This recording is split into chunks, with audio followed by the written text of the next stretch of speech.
Hello dear students, I hope you all are enjoying your life.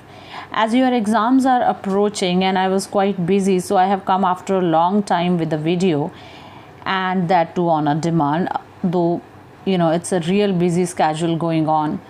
So many revision tests and revision chapters and revision classes are going on in the school, so that's why I'm quite late on YouTube. Sorry for that. And the chapter which we are going to pick today is Clauses and Complex Sentences, class 8. Though this is a general chapter of grammar, anybody can watch it. And but I'm making it from the practice book of class 8 particularly. Okay. So the previous video which I uploaded a couple of weeks back, that was of narration, chapter of class 8 from the practice book.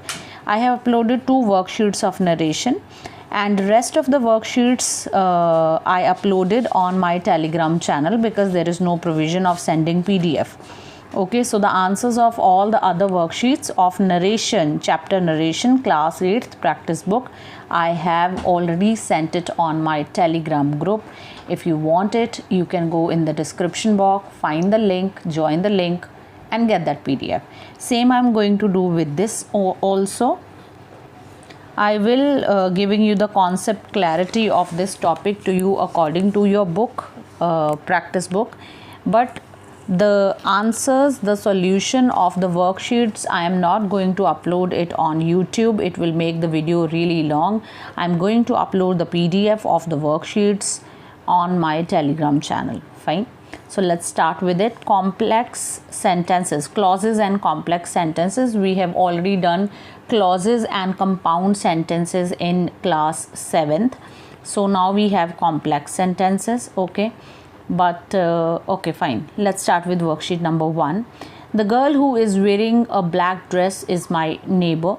This sentence can be conveniently divided into 2 groups of words. The girl is my neighbor who is wearing a black dress. Both these groups of words are clauses. A clause is a group of words that has one subject and one finite verb of its own. Okay. So clauses we people have already done in class 7th. It means a group of words that makes some sense and that makes proper sense, and it has one subject and one finite verb of its own.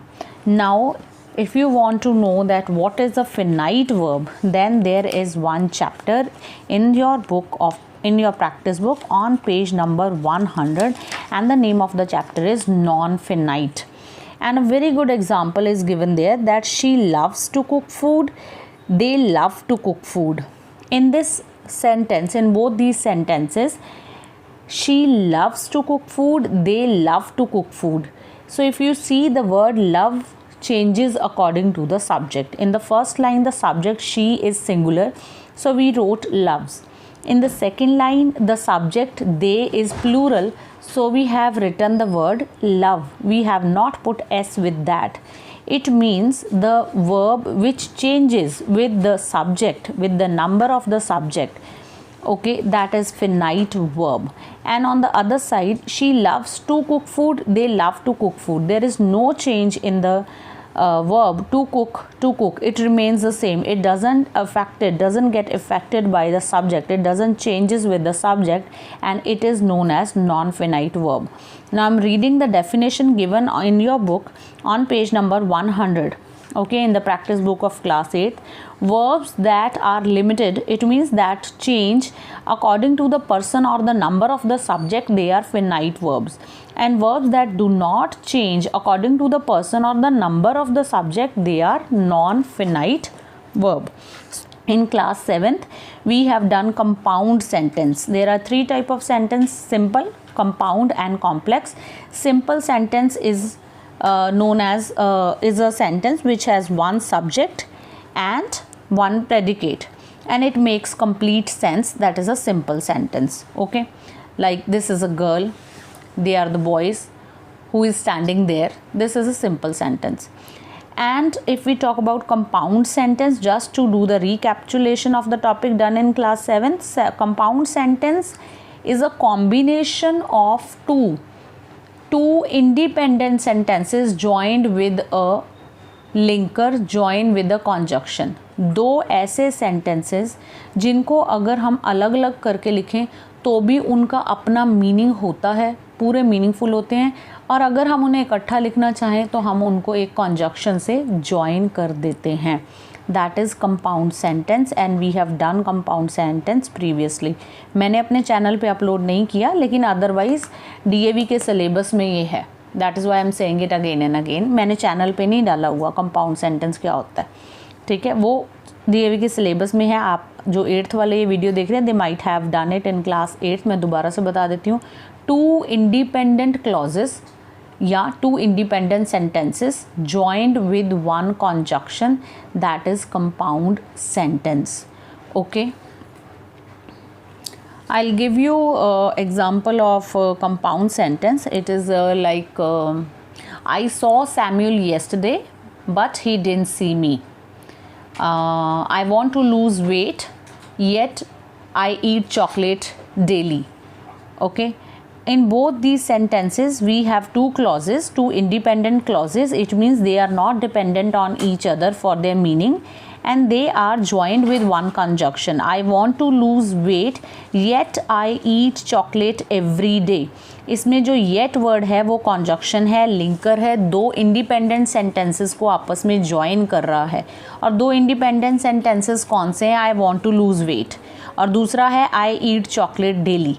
ठीक है, अगर इन दोनों sentences को without yet हम 2 अलग अलग lines में लिखें कॉपी पे तो भी दोनों का मीनिंग एब्सोल्युटली क्लियर है. ठीक है, लेकिन हमने येट लगा के इनको ज्वाइन कर दिया. So this is a compound sentence. I saw Samuel yesterday but he didn't see me. इसमें कॉन्जक्शन है but. I saw Samuel yesterday ये सेंटेंस नंबर 1 है. ही डिडंट सी मी ये सेंटेंस नंबर 2 है. Again, if we write both the sentences separately on our notebook, both will make complete sense. But just to make it a one sentence, we joined it with but, conjunction but. So such type of sentences which make complete sense on their own can be written separately, can be written in one single sentence by using a conjunction, okay, coordinating conjunction. Then it becomes compound sentence. Now let's see what is a complex sentence. Let's examine the above example. The girl is my neighbor who is wearing a black dress. The girl is subject, is finite verb है. My neighbor, who subject is wearing finite verb, a black dress. Let us take another example. As I was driving, I saw a car following me. This sentence can be divided into 2 groups of words in the following way. As I was driving, I subject was driving finite verb. I saw a car following me. I subject saw a car. Saw is a finite verb. Okay, so all these are examples of clauses. They are just giving you the example of clauses because in a clause we want one subject, okay, and one finite verb. See, one subject, one finite verb known as clause. So they are just telling you how these sentences are clause. Okay. Therefore, the sentence has 2 clauses.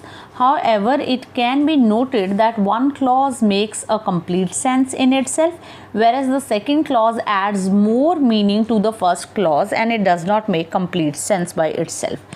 Now I just told you that in compound sentences both the clauses are independent joined with the conjunction, but in complex sentence what happens is one sentence is independent and another is dependent. यानी कि एक sentence जो होगा उसकी पूरी sense बनती होगी, लेकिन जो दूसरा सेंटेंस होगा, जो दूसरा क्लॉज होगा, उसकी सेंस नहीं बनती होगी. वो अपना मीनिंग के लिए पहले वाले सेंटेंस के ऊपर डिपेंडेंट होगा. That is why we will call it complex sentence, dependent clause and further complex sentence. ठीक है. The girl is my neighbor who is wearing black dress. ठीक है. As I was driving, I saw a car following me. इनमें एक एक sentence देखो आगे लिखा हुआ है. I saw a car following me makes a complete sense. I saw a car following मी, ये इंडिपेंडेंट सेंटेंस है, इसका पूरा मीनिंग बन रहा है। एज आई वॉज ड्राइविंग, इसका कोई मीनिंग नहीं बनता। अगर हम इस सेंटेंस को अकेला बोलें एज आई वॉज ड्राइविंग, तो सामने वाला बोलेगा हाँ फिर क्या हुआ व्हेन यू वर ड्राइविंग। तो ये इनकम्प्लीट सेंटेंस है, पूरा नहीं है अपने आप में। ये पूरा कब होता है? When we join it with the upper sentence by adding one conjunction in it, ठीक है। और वो कॉन्जक्शन क्या है? As I was driving I saw a car following me. अब ज़रूरी नहीं है कॉन्जक्शन लाइन के सेंटर में ही आए, it can be in the beginning also. Next is the clause that makes complete sense by itself is the main clause या फिर independent clause, दोनों बोलते हैं हम उसको, बिल्कुल ठीक है। The clause that depends on it is known as subordinate clause या फिर dependent clause. Main clause, subordinate clause, ये इनके फॉर्मल नेम्स हैं। नॉर्मल लैंग्वेज में हम उनको इंडिपेंडेंट क्लॉज का मतलब है सेंटेंस, इंडिपेंडेंट क्लॉज या डिपेंडेंट क्लॉज बोल देते हैं सबॉर्डिनेट वाले को, ठीक है। नाम से पता चल रहा है, जो इंडिपेंडेंट है वो उसका पूरा मीनिंग बनता है और जो डिपेंडेंट है वो अपने मीनिंग के लिए इंडिपेंडेंट के ऊपर डिपेंडेंट है, उसकी सपोर्ट चाहिए उसको। A complex sentence is always made up of one main clause और one or more subordinate clause. Now what they are saying कि जो एक कॉम्प्लेक्स सेंटेंस होता है उसमें we always have one independent sentence and one or two dependent sentence which are dependent on the independent sentence for their meaning. Compound में ऐसा नहीं होता। कंपाउंड में जितने भी क्लॉजेज होते हैं वो सारे इंडिपेंडेंट होते हैं और उनको हम एक कॉन्जक्शन, एक लिंकर लगा के ज्वाइन कर देते हैं। कॉम्प्लेक्स में ऐसा नहीं होता। कॉम्प्लेक्स में एक इंडिपेंडेंट क्लॉज होता है और बाकी के डिपेंडेंट होंगे, एक या दो, और वो इंडिपेंडेंट क्लॉज के ऊपर डिपेंडेंट होंगे अपने मीनिंग के लिए, ठीक है। फाइन। अब इसके नीचे एक्सरसाइजेज दी हुई हैं विच आई एम नॉट डूइंग, वो मैं अपने टेलीग्राम चैनल पे उनका सॉल्यूशन डालूंगी, आप उनका सॉल्यूशन वहाँ जाके देख लेना, ठीक है। रिमेंबर बॉक्स देख लेते हैं। A complex sentence is made up of main clause, जो मैंने अभी आपको बताया, independent. It is complete in meaning by itself. One or more subordinate clause means dependent clause, ठीक है, that do not make a complete sense by themselves but provide extra information about the main clause. Example, they stopped when the sun set. अब they stopped जो है conveys complete meaning. they stopped, हम किसी को कहते हैं they stopped, it means वो रुक गए। इस सेंटेंस का पूरा मीनिंग निकल के आ रहा है, पूरा मीनिंग है, कंप्लीट है ये अपने आप में, तो ये इंडिपेंडेंट क्लॉज है, मेन क्लॉज है। दूसरा है when the sun set। अब हम कहते हैं when the sun set, किसी को जाके बोलो when the sunset, तो सामने वाले बोलेगा हाँ फिर क्या हुआ फिर when the sunset, तो इट मीन्स ये सेंटेंस इनकम्प्लीट है। इसको अपने कंप्लीशन के लिए पहले वाले सेंटेंस की सपोर्ट लेनी पड़ेगी। इट मीन्स ये डिपेंडेंट क्लॉज है, ये सबॉर्डिनेट क्लॉज है and it is dependent for its meaning on the independent clause that is they stopped. अब अगर जब हम इसको इकट्ठा पढ़ेंगे they stopped when the sunset, then the whole sentence makes a complete meaning. It's a complex sentence और इसमें conjunction है when. Also remember the main clause does not always come at the beginning of the sentence. It can either be at the beginning or towards the end. It can also be split into parts. So be careful. अब वो क्या कह रहे हैं कि ज़रूरी नहीं है कि मेन क्लॉज जो है वो कॉम्प्लेक्स सेंटेंस के बिगनिंग में आए, ठीक है। कई बच्चों को लगता है कि कॉम्प्लेक्स सेंटेंस के बिगनिंग में जो क्लॉज होता है, ठीक है, कोऑर्डिनेशन कॉन्जक्शन से पहले, वो मेन क्लॉज होता है। ऐसा नहीं है, मेन क्लॉज लाइन में कहीं भी हो सकता है। बिगनिंग वाला क्लॉज सबॉर्डिनेट क्लॉज भी हो सकता है और लास्ट वाला मेन क्लॉज भी हो सकता है और वाइसा वर्सा, और मेन क्लॉज पार्ट्स में डिवाइडेड भी हो सकता है। अब इसकी सारी एग्जांपल्स आपको कब क्लियर होंगी? When you will see the solution of the worksheets which I am going to send on Telegram, ठीक है। यूट्यूब पे मैं इसलिए नहीं डाल रही हूँ क्योंकि it will make the video very long, more over पूरा आंसर उस पर लिखा भी नहीं जाता, ठीक है। सो आई होप आपको ये समझ आ गया होगा कि what is a simple sentence, compound and complex. एक रिमेंबर बॉक्स और है, वो भी हम देख लेते हैं, ठीक है। That is also very informative, this one. Connectors means जो दो सेंटेंसेस को कनेक्ट करते हैं, जिनको हम कॉन्जक्शंस भी कह देते हैं, लिंकर्स भी कह देते हैं। Who, which, that, they are used in different ways. ये मैं हमेशा बच्चों को बताती हूँ क्योंकि ये एडिटिंग और ओमिशन में कोई ना कोई सेंटेंस हमेशा आता है जिसमें हु और विच की प्रॉब्लम होती है। Fine. Who is used for talking about human beings? Please remember this thing by heart. Who is always used to talk about human beings, which is always used to talk about non-living things, and that can be used for both.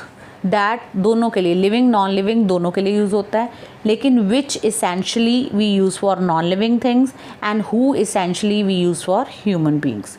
Fine. So here finishes the explanation of this chapter. As I told you earlier, for the solution of the worksheet, you can reach to the Telegram channel and the link is given in the description box. Till then, take care. Bye-bye.